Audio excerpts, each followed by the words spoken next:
अस्सलाम वालेकुम स्टूडेंट्स, मैं हूं रिजवान अली और आप देख रहे हैं यूट्यूब चैनल पीएमसीबी अकेडमी। जी तो आज हमारा एमडीकैट फिजिक्स का लेक्चर नंबर 3 है। तो आई वो आपको पीछे 2 लेक्चर्स क्लियर होंगे। यकीनन आपको कुछ कन्फ्यूजन होंगी, आपने न्यूमेरिकल्स में उन फार्मूलाज को इम्प्लीमेंट कैसे करना है। आप लोगों की वो कन्फ्यूजन को ख़त्म करने के लिए मेरी बेसिस में मैं वीडियो अपलोड किया करूँगा उस लेक्चर से रिलेटेड। यानी आज जो लेक्चर मैं अपलोड कर रहा हूँ तो इससे रिलेटेड मैं कल एक वीडियो अपलोड कर दूँगा। उसमें आज वाले लेक्चर में जो हमने टॉपिक डिस्कस किए हैं, ये हैं उससे रिलेटेड कौन कौन से एमसीक्यूज आ सकते हैं और इनको हमने सॉल्व कैसे करना है ताकि आपके कंसेप्ट मज़ीद क्लियर से क्लियर होते जाएं। तो चलते हैं आज के टॉपिक की तरफ। तो आज हम स्टार्ट लेंगे एक्सेलरेशन से। ये तो बच्चे याद रखिए कि जो आपके पास एक्सेलरेशन है वो सिर्फ और सिर्फ क्या है, rate of change in velocity. ये सिर्फ वेलोसिटी में टाइम के लिहाज से चेंज है और कुछ नहीं है। ये सिर्फ हमें बच्चे ये बताता है कि टाइम के लिहाज से वेलोसिटी में कितनी चेंज आ रही है। और वो चेंज 2 तरह से भी हो सकती है, वेलोसिटी के इंक्रीज़ होने से भी और वेलोसिटी के डिक्रीज़ होने से भी। जब वेलोसिटी आपकी इस तरह चेंज हो कि वेलोसिटी में इंक्रीज़ आ रहा हो, उस वक्त हम जो एक्सेलरेशन कहते हैं, ये जो एक्सेलरेशन है वो आपका पॉजिटिव एक्सेलरेशन है। और जब वेलोसिटी में कमी आ रही हो, यानी वेलोसिटी आपकी डिक्रीज़ हो रही हो, तो हम कहते हैं ये आपका नेगेटिव एक्सेलरेशन है।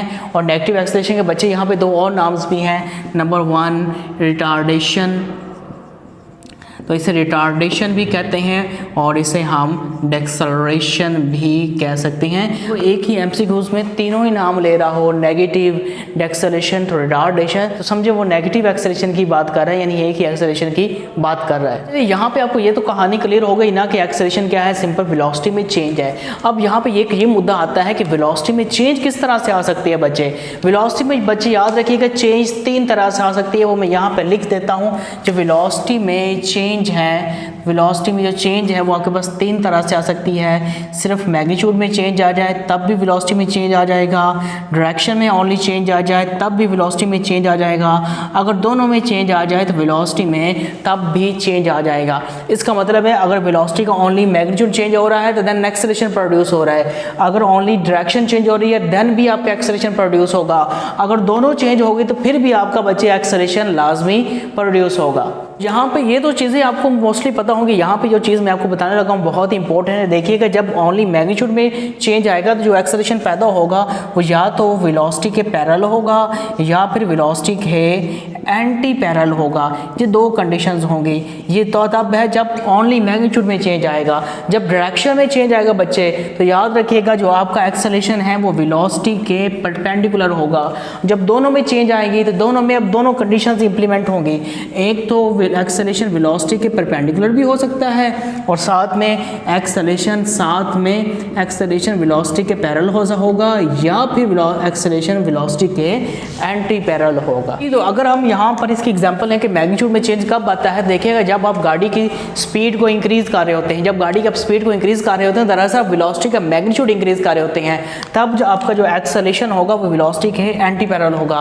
और दूसरा जब आप स्पीड को कम कर रहे होते हैं यानी ब्रेक्स लगा रहे होते हैं तो स्पीड दरअसल क्या है, वेलोसिटी का मैग्नीट्यूड है। तो स्पीड में कमी आई ब्रेक लगाने से, जैसे स्पीड में कमी आएगी आपका जो एक्सेलरेशन और वेलोसिटी है वो दोनों एक दूसरे के एंटी पैरेलल होंगे। इसकी एग्जांपल लेते हैं कि एक्सेलरेशन वेलोसिटी के एंटी पैरेलल कब होगा, जब डायरेक्शन में चेंज आएगी। तो डायरेक्शन में चेंज कब आती है, और जब आप सर्कुलर मोशन करते हैं। हमने पिछले लेक्चर में डिस्कस किया था सर्कुलर मोशन में हर पॉइंट पर जो वेलोसिटी होती है वो सर्कल के या पाथ के टेंजेंट होती है। यहाँ पर जो वेलोसिटी होगी वो पाथ के टेंजेंट होगी।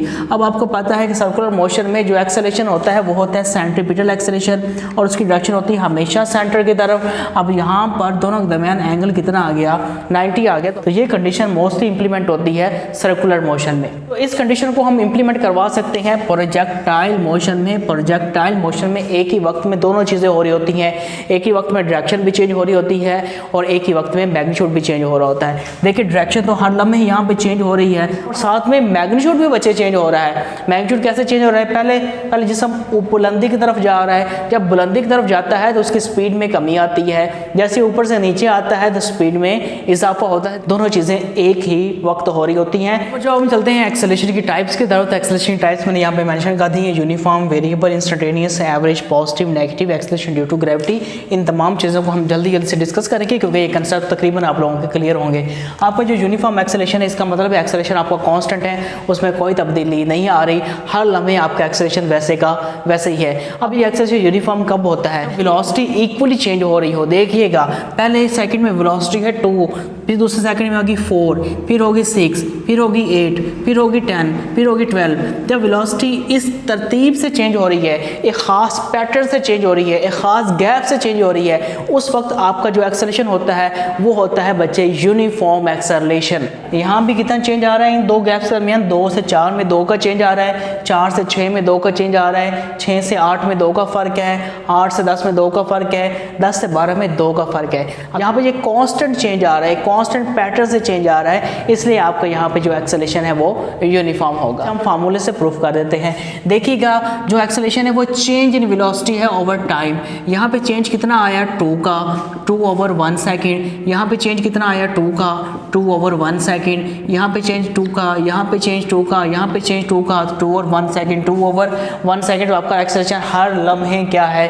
सेम है। इसलिए अगर हम बात करें वेरिएबल एक्सेलरेशन की तो बिल्कुल इसको ऑपोजिट होगा। एक्सेलरेशन पैदा होता है वेलोसिटी में चेंज की वजह से। यहाँ पे पहले वेलोसिटी थी 2, फिर होगी 5, फिर होगी 7, फिर होगी 10, फिर होगी 12।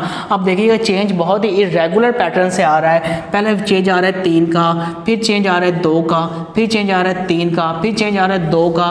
तो इरेगुलर पैटर्न से चेंज आ रहा है, इस वजह से आपका जो एक्सेलरेशन है वो यहाँ पर वेरिएबल एक्सेलरेशन है। जी तो बच्चे अब हम डिस्कस करेंगे इंस्टेंटेनियस एक्सेलरेशन। तो इंस्टेंटेनियस एक्सेलरेशन किसी भी लम्हे आपसे एक्सेलरेशन पूछा जाए कि बताएं इस लम्हे कितना एक्सेलरेशन होगा, तो वो एक्सेलरेशन आपका इंस्टेंटेनियस एक्सेलरेशन होगा। तो इसका अगर हम फार्मूला लिखें तो फार्मूले में आपके पास लिमिट आ जाती है del t अप्रोच टू 0, यानी वेलोसिटी में चेंज आए इतने कम टाइम में कि आपका जो टाइम है वो अप्रोच कर रहा हो 0 को, यानी 0.001 सेकेंड में जो आपकी वेलोसिटी में चेंज आएगी उस चेंज को हम बोलते हैं इंस्टेंटेनियस एक्सेलरेशन। तो नेक्स्ट आपके पास है एवरेज एक्सेलरेशन। तो एवरेज एक्सेलरेशन को हम यहाँ से ले लेते हैं कि जब आपके पास कोई एक्सेलरेशन 1 ना हो, कभी क्या हो, कभी क्या हो, कभी एक्सेलरेशन 2 हो, कभी 3 हो, कभी 12 हो, कभी 14 हो, तो वहाँ पर कोई हम एक वैल्यू एक्सेलरेशन के नहीं बता सकते, वहाँ पर हम एवरेज वैल्यू ले लेते हैं।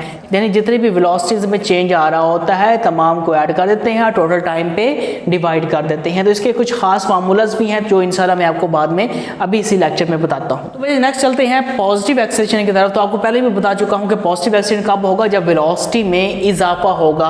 वेलोसिटी में चेंज आता है तो एक्सेलरेशन पैदा होता है। अगर चेंज इस तरह से आए कि आपकी वेलोसिटी बढ़ रही हो, आपकी वेलोसिटी इंक्रीज हो रही हो, तो हम कहेंगे यहाँ पे जो आपकी इंक्रीज होने से जो चेंज आ रहा है और इस चेंज से जो एक्सेलरेशन पैदा हो रहा है वो एक्सेलरेशन आपका पॉजिटिव एक्सेलरेशन है। बिल्कुल इसी तरह अगर वेलोसिटी में कमी आ रही हो, वेलोसिटी डिक्रीज हो रही हो, तो वो भी तो चेंज है ना। तो इस चेंज की वजह से जो एक्सेलरेशन पैदा होता है उस एक्सेलरेशन को हम बोलते हैं नेगेटिव एक्सेलरेशन, जो पीछे मैं आपको ऑलरेडी बता चुका हूं। अब हम बात करते हैं एक्सेलरेशन ड्यू टू ग्रेविटी। अब ये कौन सा एक्सेलरेशन है? जब भी कोई जिस्म जमीन से ऊपर मूव करेगा या जमीन की तरफ आएगा उसके ऊपर एक फोर्स अमल करती है। तो याद रखिएगा न्यूटन के सेकंड लॉ के मुताबिक जब भी किसी जिस्म के ऊपर फोर्स अमल करेगी, उसके ऊपर फोर्स एक्ट करेगी, तो उसके अंदर एक्सेलरेशन पैदा होगा। ये भी एक जमीन की ग्रेविटी के अंदर ऑब्जेक्ट मूव कर रहा है, तो इस ग्रेविटी के अंदर जमीन इस इंसान के ऊपर फोर्स लगाएगी, तो उस फोर्स की वजह से इसके अंदर जो एक्सेलरेशन पैदा होता है उसे हम बोलते हैं एक्सेलरेशन ड्यू टू ग्रेविटी। उसे हम जी से रिप्रेजेंट करते हैं और इसकी वैल्यू होती है अप्रोक्सीमेटली 9.8 मीटर पर सेकेंड स्क्वायर। तो इस टर्म को समझना बहुत ही इंपॉर्टेंट है। बड़ी आपको पहले इस बात का कभी पता नहीं होगा। जब भी कोई जिस्म ऊपर से नीचे आ रहा होता है तो हम कहते हैं इसका एक्सेलरेशन है 9.8 मीटर पर सेकेंड स्क्वायर। तो कभी इसको समझने की भी तो कोशिश करें। इसका मतलब क्या है? मतलब यह है कि जब कोई जिस्म नीचे आ रहा होता है तो हर सेकंड के बाद उसकी वेलोसिटी में 9.8 मीटर पर सेकंड का इजाफा हो रहा होता है। जब भी कोई जिस्म ऊपर से नीचे आ रहा होता है उसके लिए हम जी की वैल्यू पॉजिटिव लेते हैं, यानी पॉजिटिव एक्सेलरेशन लेते हैं। तो पॉजिटिव एक्सेलरेशन तब लेते हैं जब वेलोसिटी में इजाफा आ रहा हो। बच्चे जब वेलोसिटी में इजाफा आ रहा है इसका मतलब मतलब है कि हर लम्हे हर सेकंड के बाद उसकी वेलोसिटी में कितना इजाफा हो रहा है, 9.8 मीटर पर सेकंड का। यहाँ पर इसकी एग्जांपल है, लेट्स सपोज मेरे पास एक मार्कर है, देख लें, और जैसे ही मार्कर नीचे आएगी तो एक सेकंड बाद इसकी वेलोसिटी 9.8 होगी, उसके बाद इसकी डबल कर दे, उसके बाद इसका ट्रिपल कर दे, हर लम्हे हर सेकंड इसकी वेलोसिटी में 9.8 का इजाफा हो रहा होता है। इस तरह जैसे किसी जिस्म को ऊपर की तरफ फेंकते हैं तो हम कहते हैं आपका जो एक्सेलरेशन है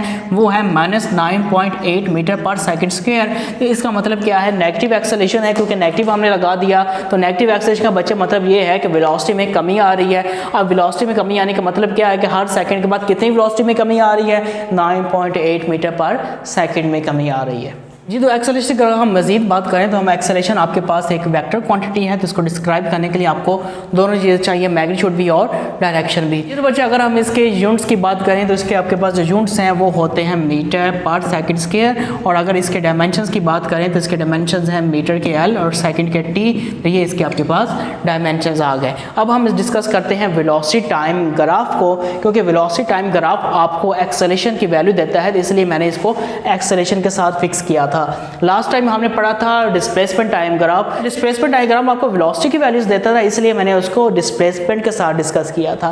तो अब यहाँ पर हम डिस्कस करेंगे वेलोसिटी टाइम ग्राफ। सबसे पहले ये देखते हैं कि वेलोसिटी टाइम ग्राफ आपको एक्सेलरेशन की वैल्यू कैसे देता है, क्योंकि आपके पास देखिएगा स्लोप का फार्मूला क्या है, slope is equal to y over x होता है। तो इसे हम m से भी रिप्रेजेंट कर देते हैं, टेन थीटा भी इसे हम कह सकते हैं, याद रखिएगा सारी चीज़ें। और y के ऊपर देखिएगा वेलोसिटी है और x के ऊपर क्या है, टाइम है। तो वेलोसिटी और टाइम क्या होता है, एक्सेलरेशन होता है। तो इसमें जितने भी स्लोप्स आपको यहाँ पे नज़र आ रहे हैं, ये सारे के सारे स्लोप्स है वो किसकी वैल्यूज़ देंगे, एक्सेलरेशन की वैल्यू देंगे। तो सबसे पहले चलते हैं फर्स्ट ग्राफ की तरफ। ये ग्राफ ये बता रहा है कि इसकी वेलोसिटी बस यहाँ पर अटकी हुई है। लेट्स सपोज यहाँ पे कितनी वेलोसिटी है, 3 मीटर पर सेकंड। ये ग्राफ पहले सेकंड में इसकी वेलोसिटी कितनी है, 3 मीटर पर सेकंड। दूसरे सेकंड में देखा तो वेलोसिटी उतनी ही है, तीसरे सेकंड में देखा तो वेलोसिटी उतनी ही है। इसका मतलब है वेलोसिटी में कोई चेंज नहीं आ रही। इसका मतलब है आपकी जो वेलोसिटी है वो यहाँ पर कांस्टेंट होती है। जब वेलोसिटी कांस्टेंट होती है तो याद रखिएगा आपका जो एक्सेलरेशन है वो 0 होता है, यानी कोई एक्सेलरेशन यहाँ पर नहीं होता। तो हम यहाँ पर ये भी कह सकते हैं कि यहाँ पर इसका जो स्लोप है वो आपके पास वो भी 0 है। स्लोप की भी यहाँ पे कोई वैल्यू नहीं है। स्लोप की वैल्यू क्यों नहीं है भाई, क्योंकि स्लोप का जो फार्मूला होता है वो होता है y ओवर x। तो y तो नहीं है ना, यहाँ पर सारी की सारी लाइन आपकी x के अलॉन्ग है, तो y की वैल्यू नहीं है, सिर्फ x की वैल्यू है। समथिंग बाय 0 क्या होता है, 0 होता है, इसलिए यहाँ पे स्लोप आपका 0 है, स्लोप 0, एक्सेलरेशन 0, और आपकी यहाँ पे वेलोसिटी वह कांस्टेंट है, उसमें कोई चेंज नहीं आ रही। तो यहाँ पर एक और चीज़ भी आ सकती है कि यहाँ पे जो एंगल होता है वो होता है 0 डिग्री। तो एंगल हमेशा मेजर किया जाता है x एक्सिस के साथ, यानी टाइम के साथ। तो ये टाइम के साथ पैरेलल है। तो जो चीज़ टाइम के साथ पैरेलल होती है, जो चीज़ x एक्सिस के साथ पैरेलल होती है, उसका x एक्सिस के साथ एंगल 0 डिग्री होता है। तो अगर हम इसकी बात की जाए तो यहाँ पे जो एंगल बनेगा x एक्सिस के साथ वो ग्रेटर देन 90 डिग्री एंगल बनेगा, क्योंकि 90 तो यहाँ तक बनता है ना, 90 तो ये लाइन 90 से आगे जा रही है, तो इसलिए यहाँ पे जो एंगल बन रहा है वो 90 से ज़्यादा एंगल बन रहा है। ये ग्राफ आपको ये बताता है कि यहाँ पे जो आपका जो एक्सेलरेशन है वो आपके पास कांस्टेंट है, लेकिन यहाँ पर वो नेगेटिव एक्सेलरेशन है, पॉजिटिव एक्सेलरेशन नहीं है, लेकिन कांस्टेंट एक्सेलरेशन है। यानी जो वेलोसिटी में चेंज आ रही है वो इस तरह चेंज आ रही है कि उसकी उसमें कमी आ रही है, लेकिन उस कमी का मतलब ये नहीं है कि एक्सेलरेशन भी कम होगा। यानी कमी इस तरह से आ रही है, पहले थी 10, 10 से होगी 8, 8 से होगी 6, 6 से होगी 2, 2 से होगी 0, यानी यहाँ भी फ़र्क 2 का, यहाँ भी फ़र्क 2 का, यहाँ भी फ़र्क 2 का, यहाँ भी फ़र्क 2 का। हमने 2 को 1 पे डिवाइड करना है। अगर 1 सेकंड में चेंज आ रही है तो 2/1 2 आएगा, 2/1 2 आएगा, 2/1 2 आएगा, 2/1 क्या आएगा, 2 आएगा। यानी वेलोसिटी में चेंज आ रही है, उससे जो एक्सेलरेशन पैदा हो रहा है वो क्या है, कांस्टेंट है। और इसे रिटार्डेशन या नेगेटिव एक्सेलरेशन क्यों कहते हैं, क्योंकि वेलोसिटी में कमी आ रही है। जी, तो थर्ड ग्राफ की तरफ चलते हैं। थर्ड ग्राफ में आपके पास जो एंगल होगा वो हमेशा 90 से छोटा होगा। तो यहाँ पर जो स्लोप है वो ये आपको ये बताता है कि आपका जो एक्सेलरेशन है वो कांस्टेंट है, और कांस्टेंट जो एक्सेलरेशन वो कौन सा है, पॉजिटिव एक्सेलरेशन है। यानी ये इस केस में आपकी वेलोसिटी में कॉन्स्टेंटली यानी यूनिफॉर्मली चेंज आ रही है। जब यूनिफॉर्मली चेंज आती है तो आपका जो एक्सेलरेशन होता है वो कांस्टेंट होता है, और साथ में क्या है, पॉजिटिव है। पॉजिटिव का मतलब क्या है, वेलोसिटी डिक्रीज नहीं हो रही बल्कि इंक्रीज हो रही है। तो इस ग्राफ की बात करें तो इस ग्राफ में आपका जो स्लोप है वो मुसलसल आपका इंक्रीज हो रहा है। तो हम यहाँ पे लिख लेंगे आपका जो स्लोप है वो इंक्रीज हो रहा है। तो स्लोप इंक्रीज हो रहा है, इसका मतलब है आपका एक्सेलरेशन भी इंक्रीज हो रहा है। जब एक्सेलरेशन इंक्रीज हो रहा है इसका मतलब एक्सेलरेशन कांस्टेंट कांस्टेंट नहीं है, यहाँ पे जो एक्सेलरेशन है वो वेरिएबल है, उसमें चेंज आ रही है। तो इसकी बात करें तो इसमें आपका जो स्लोप है उसमें कमी आ रही है, यानी स्लोप आपका डिक्रीज़ हो रहा है। और जब स्लोप आपका डिक्रीज़ हो रहा होता है तो आपका जो एक्सेलरेशन है उसमें भी बच्चे कमी आ रही होती है। यहाँ पर भी आपका एक्सेलरेशन कांस्टेंट नहीं है, यहाँ भी आपका एक्सेलरेशन वेरिएबल है। मैंने यहाँ पे दो स्टेटमेंट्स लिखे हैं, पहले इसको पढ़ लें। It is not compulsory v and a have same directions. ज़रूरी नहीं है कि एक्सेलरेशन और वेलोसिटी की हमेशा डायरेक्शन आपकी सेम हो, जी बिल्कुल भी ज़रूरी नहीं है। देखिए पहले हम ये डिस्कस कर लेते हैं कि ये दोनों आपस में सेम डायरेक्शन में होते कब हैं। ये कब होते हैं कि जब आपकी वेलोसिटी में इंक्रीज़ हो रहा हो। जब वेलोसिटी इंक्रीज़ हो रही होती है, यानी गाड़ी की आप स्पीड ज़्यादा कर रहे होते हैं, जैसे गाड़ी की आप स्पीड ज़्यादा कर रहे होते हैं तो आपकी वेलोसिटी इंक्रीज़ हो रही होती है। जैसे वेलोसिटी इंक्रीज़ होगी तो आपका जो एक्सेलरेशन पैदा होगा वो वेलोसिटी की डायरेक्शन में पैदा होगा, ठीक है। तो अब यहाँ पे देखिएगा, अगर आप सर्कुलर मोशन में जा रहे हैं, जैसे आपको पहले बताया था कि सर्कुलर मोशन में वेलोसिटी हमेशा सर्कल के या पाथ के टेंजेंट रहती है, तो इसका जो एक्सेलरेशन होता है वो सेंटर की तरफ होता है। तो आप देखिए वेलोसिटी और एक्सेलरेशन एक दूसरे के साथ परपेंडिकुलर है, ना कि सेम डायरेक्शन में है। जब आप गाड़ी की ब्रेक्स अप्लाई करते हैं तो वेलोसिटी और एक्सेलरेशन एक दूसरे के एंटी पैरेलल होती है, यानी एक दूसरे के मुखालिफ हो जाती हैं। तो इस कंडीशन में भी आपकी वेलोसिटी और एक्सेलरेशन की डायरेक्शन सेम नहीं है। यहाँ पर हम एक और एग्जाम्पल ले लेते हैं। ये आपके पास अर्थ है, अर्थ से हमने किसी बॉल को ऊपर फेंका, जैसे ही आपने बॉल को ऊपर फेंका वेलोसिटी बॉल की ऊपर की तरफ है। जो ज़मीन है ना वो जिस्म को नीचे की तरफ खींचती है, जब नीचे की तरफ खींचने के लिए फोर्स लगाती है तो उसका एक्सेलरेशन भी फिर नीचे ही पैदा होगा। इसलिए यहाँ पर भी ये दूसरे के एंटी पैरेलल हैं, सेम डायरेक्शन में नहीं है। सेम डायरेक्शन में हो सकते हैं लेकिन ज़रूरी नहीं है कि हर कंडीशन में सेम डायरेक्शन में हो। तो वो कंडीशन मैंने आपको बता दी है कि इस कंडीशन में परपेंडिकुलर होंगे और इस कंडीशन में दोनों एक दूसरे के एंटी पैरेलल होंगे। अच्छा बच्चे, ये भी ज़रूरी नहीं है कि अगर वेलोसिटी जीरो है तो एक्सेलरेशन भी जीरो हो, या एक्सेलरेशन जीरो हो तो वेलोसिटी भी जीरो ना हो। तो ये स्टेटमेंट आपको ये बताती है कि ये कंपल्सरी नहीं है कि एक्सेलरेशन और velocity are zero at the same time. एक ही वक्त में दोनों का जीरो होना ज़रूरी नहीं है। यहाँ पे मैं आपको कंडीशन बताता हूँ कि अगर एक्सेलरेशन जीरो है तो वेलोसिटी जीरो नहीं होगी, अगर वेलोसिटी जीरो तो एक्सेलरेशन जीरो नहीं होगी। तो पहले हम एक कंडीशन को डिस्कस कर लेते हैं। देखिए आप एक गाड़ी पे जा रहे हैं सैर करने के लिए, ये आपके पास बड़ी सी गाड़ी है और गाड़ी की वेलोसिटी आपके पास है कांस्टेंट, यानी एक ही वेलोसिटी से आप मूव कर रहे हैं, ना वेलोसिटी कम कर रहे हैं ना वेलोसिटी ज़्यादा कर रहे हैं। तो यहाँ पे आपका एक्सेलरेशन क्या होगा, जीरो होगा। तो दूसरी कंडीशन चेक कर लें। दूसरी कंडीशन में आपके पास ज़मीन है, ज़मीन से हमें किसी बॉल को ऊपर फेंका, वो मैक्सिमम हाइट पे जाके उसकी वेलोसिटी कुछ देर के लिए जीरो हो जाती है, लेकिन ज़मीन तो अभी भी उसको नीचे की तरफ खींच रही है। जब नीचे की तरफ पुल कर रही है, पुल करने से यानी फोर्स लगाने से एक्सेलरेशन पैदा होता है। तो एक्सेलरेशन कितना होगा, 9.8 मीटर पर सेकेंड स्क्वायर। तो वेलोसिटी जीरो है लेकिन यहाँ पे एक्सेलरेशन जीरो नहीं है। जी तो बच्चे, आपका इरादा बन गया कि हमने सैर पे जाना है, तो सैर पे जाने के लिए आपने गाड़ी निकाली। जैसे गाड़ी निकाली आपने कुछ फासला a1 एक्सेलरेशन के साथ कवर किया t1 टाइम में, और बाकी आपने जो फासला कवर किया a2 एक्सेलरेशन के साथ कवर किया t2 टाइम में।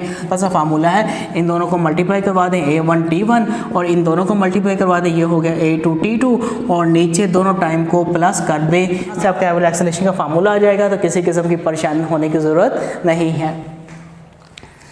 तो यहाँ पर बच्चे आज का हमारा टॉपिक ख़त्म होता है, आज की वीडियो हमारी ख़त्म होती है। इसी लेक्चर पर कल एक नई वीडियो अपलोड होगी, एक नई सीरीज़ स्टार्ट होगी और उस सीरीज़ में मैं आपको इससे रिलेटेड MCQ सॉल्व करवाना सिखाऊंगा कि जो कुछ हमने पढ़ा है इनको हमने MCQs में कैसे इम्प्लीमेंट करना है। अपना बहुत सारा ख्याल रखिएगा, मुझे अपनी दुआ में याद रखिएगा। इंशाल्लाह नेक्स्ट वीडियो में मिलते हैं। अल्लाह हाफिज़।